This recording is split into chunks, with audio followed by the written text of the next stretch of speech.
Good to have you with us on this Friday. I'm Kristen Swilley. Jamison Walker admits he was here a little past curfew on Sunday in front of Blackburn Tattoo, where he works. He was painting the names of African Americans who've been killed over the years. You are hearing chants of no justice, no peace. You were hearing chants of George Floyd's name. Clearly the tension that we thought had died off a little bit earlier has boiled right back over. Well, this was a collaboration between multiple congregations across multiple counties. It was a way to celebrate Juneteenth and stand in unity against racism. A district appeals court came down in favor of homeless advocates. This as dozens of people gathered here. Crews are arriving right now in order to move that out of the way. In fact, as you take a step from me over here, you can see this is the tow truck. One of the first things you notice when you get here, from about half a mile away, you can see the smoke just billowing out of the top of this house. Cincinnati police making it very clear they are going to be enforcing this and that we're going to be seeing perhaps a heavier presence than we've seen in the past couple of nights. In fact, we've just seen the last of our protesters loaded up onto this metro bus here. So you go ahead and take a look over here. They're about to go ahead and pull off. Many of you have reached out,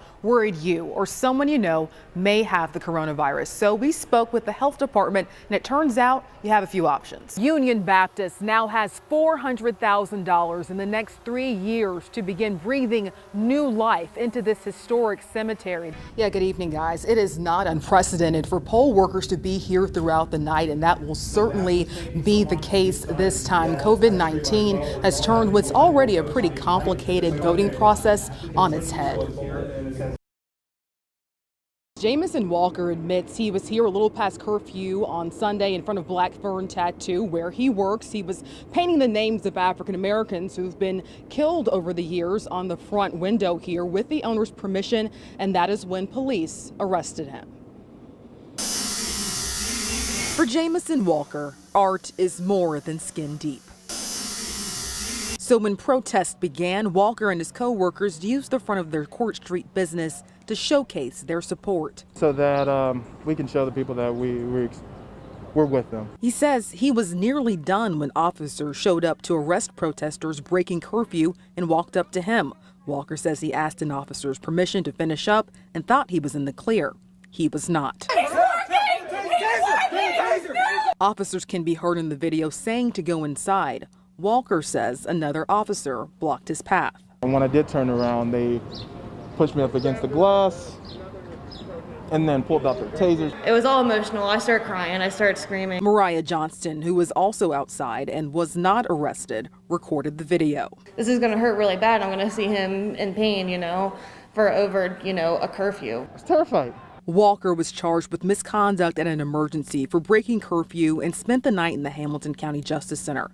Days later, Walker, who grew up wanting to be a police officer, still doesn't think the confrontation had to end in arrest. I'm not one to fear people, and in that moment, I was so fearful because I knew I couldn't fight back. Even though you could see in the video, I'm yelling, hey, I work here. I'm a father of 2. I'm not the aggressor right now. Listen to me. Just listen to me. Now, I did reach out to Cincinnati police, and they do not have an official statement on Walker's arrest. They said they are going to let this one play out in the courts. Reporting live, Kristen Swilley, WCPO 9 News. The email came from a man listed online as a coach emeritus at Morehead State. He's known for leading the women's bowling team to multiple national championships. Now officials have asked him to stop volunteering with the team. My average is like 175. I've been bowling since I was 7 years old. It didn't take long for Michaela Adams to find her own lane. Different leagues. I was actually sponsored like last summer. Her next stop, the collegiate level and possible scholarship money. Well, everybody used to tell me like, oh my gosh, her form is so good. So she was open to the idea of moving away from home to pursue her passion. But an email she and her mom got from someone in the program, someone who's never met them, made her wonder if Morehead State was open to her. I was just shocked. I was very disgusted, wait, am I really reading this? Is this real? It was a chain email with the subject line, "Do Black Lives Matter?" complaining of roaming gangs of black youth with their pants around their knees, criticizing the kneeling protests in the NFL, and blaming African Americans for high rates of crime and sexually transmitted diseases. When I started reading the email, I started shaking. Like, I was so, like, okay, are you seriously sending this to my African-American daughter? Watson says she sent this email to Morehead state officials Tuesday, June 16th, but never heard back.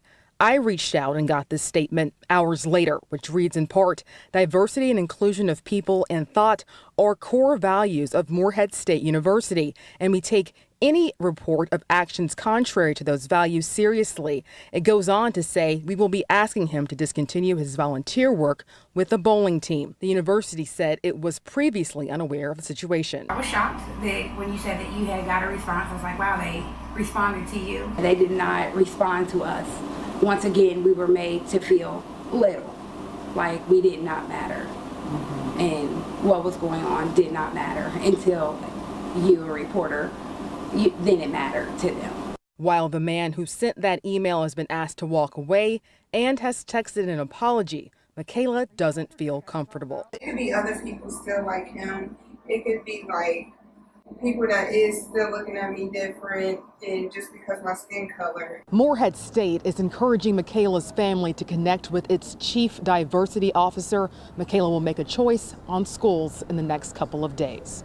We've got politicians in there. We've got entrepreneurs in there. We've got a lot of first in there. And now those history makers are one step closer to having their final resting place transformed. This was something that we know for a fact will help us keep the dignity in that cemetery. Union Baptist now has $400,000 in the next 3 years to begin breathing new life into this historic cemetery. They'll use that money to renovate the building, fix the fence, and return toppled headstones to their former glory. I think everybody on our team screamed.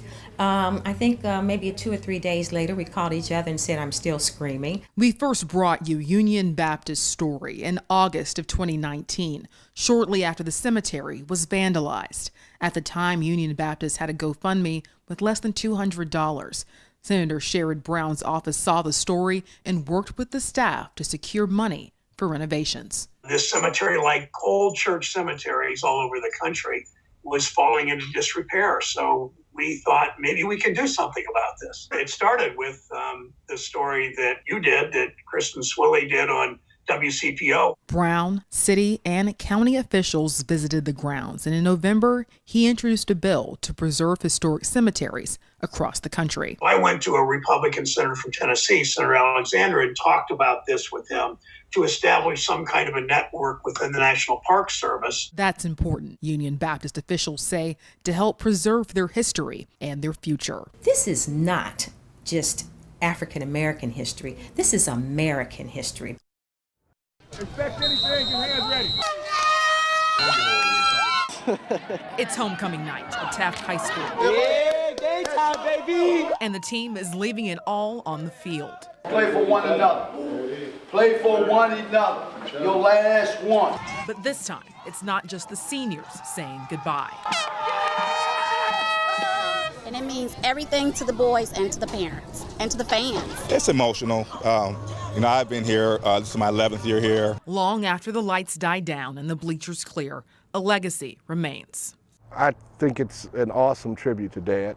The whole family was just so excited when the Taft alumni suggested that the stadium, Taft Stadium, be named Willard Stargell. Jason Stargell is the youngest of Willard Stargell's 5 children. It just allows us to realize Dad had an impact. Willard Stargell was a longtime coach here at Taft and former UC football star, 2 parts of his life that were sources of great pride and reminders of racial prejudice. He said it's important that we be better so that we can't be judged inadequate. When UC's football team was invited to play Virginia Tech in the 1947 Sun Bowl in Texas, it came with a contingency. Stargell couldn't come because he was black. It hurt Pops, I think, a little when UC decided to go to the bowl game and leave him home. Jason Stargell says his dad was never bitter. Instead, he devoted his life to the students here at Taft.